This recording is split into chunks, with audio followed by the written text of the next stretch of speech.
I'm not sure I've told anyone this story. This is the first time I'm saying it. What drove me into the supernatural? I couldn't fast. Okay, I did till 5 p.m. So I tried. I did till 5 p.m. So that was the longest I could do. Something happened. A pastor, he came to my house. We were together. I got a place, I was living, and we're praying.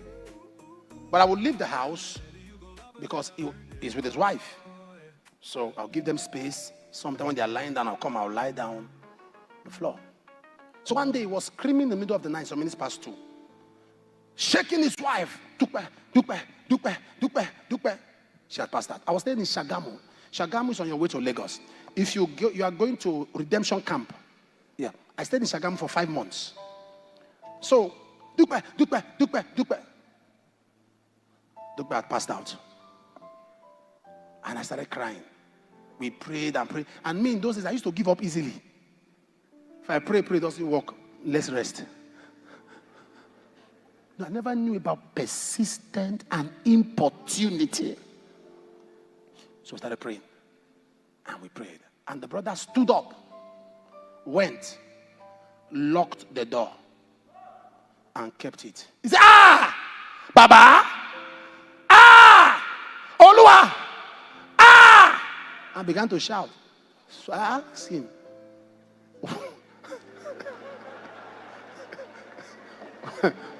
why? I understand, Baba. I understand. Olua, why you locked up?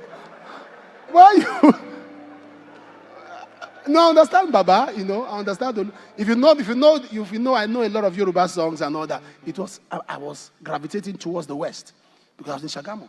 So I understand, Baba. So why he was praying, I tap him. He said, nobody's going out, until Dupe comes back.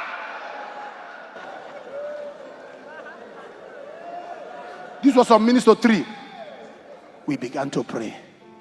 We began to pray. We began to pray. We prayed till the whole evening. She was cold. This brother, he will pray. We'll get to a point. He will sit down. I said, what is this?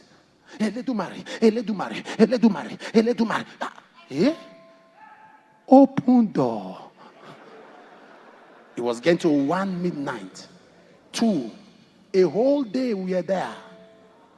Second day we are there. You can't talk of food. You have started fasting. We entered the 3rd day. Yeah, by then he was already sitting down, already getting tired. By then, I've not had my bath. I've not brushed my mouth. I was just looking at him. It got to a point I was looking at him as he was walking about. We were looking at him like that. Strength came on me. That 3rd day, strength came on me. I saw myself. That's why I told somebody, I said, my first 3 days dry fasting was under pressure. It wasn't willingly. God knew that if they let this one continue like it will be useless to the kingdom. Call somebody home. Let him be there. Spend time. Call the person back. The 3rd day she came back to life. From that day till now. I don't think there's pastors who have not hosted me here. The pastors and their wife. If there's one problem they have with me, it's food. How can you give Papa food? The way you brought it is the way you carry it. It lost appetite. I talk of burden. You know why? Every time I remember Sister Dupe. I remember that bed. I remember we prayed back to back and she came back to life.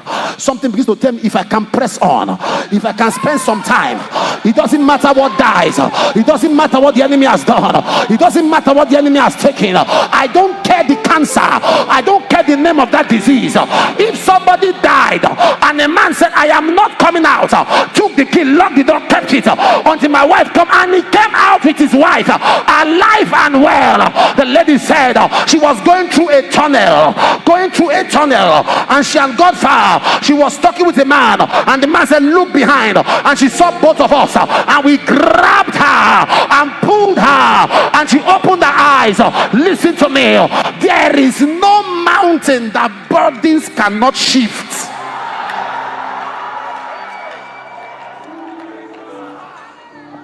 What made Nehemiah different? Nehemiah had the same information others had. The walls are broken down. They brought the same story.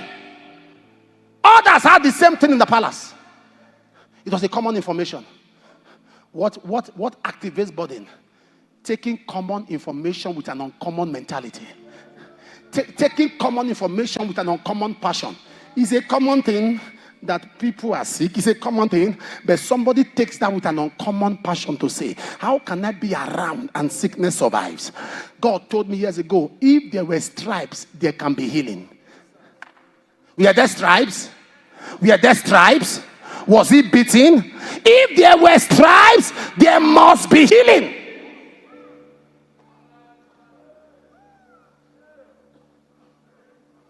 When I walk to pray for the sick, whether paralyzed, on the coffin, on the casket, I remember Shagamu.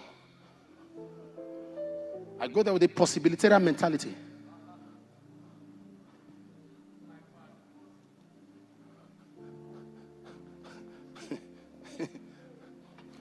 I had a son in the Lord who is a politician. Who's a politician. He was the former commissioner of health in one of the states in the South. He used to follow me in ministrations. When we are going to pray for the sick, there are people who are twisted and the rest. When I'm going there, they start blocking me. I say, what? He said, no go there, no go there. So he said, there's camera on you, there's camera on you. Pray for these ones. I push him on the side. I said, this is the one I want to pray for. I am not the healer, makes it easy. I'm not the healer, it makes it easy. I'm not the healer, makes it easy. Apostle! What if I go into that mortuary and pray and they don't rise? And I say, sir, what if you pray and they rise?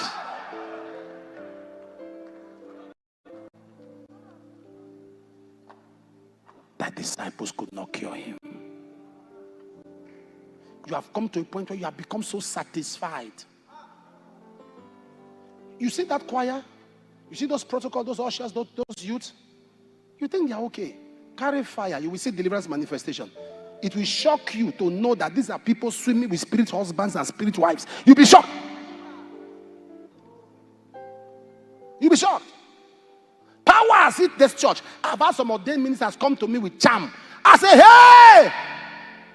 Where? With cowries. Say what? Say no, I'm dropping it. When people get to a point where they become comfortable in wickedness, even in the seat of authority, it's because they have not seen the power that prick them.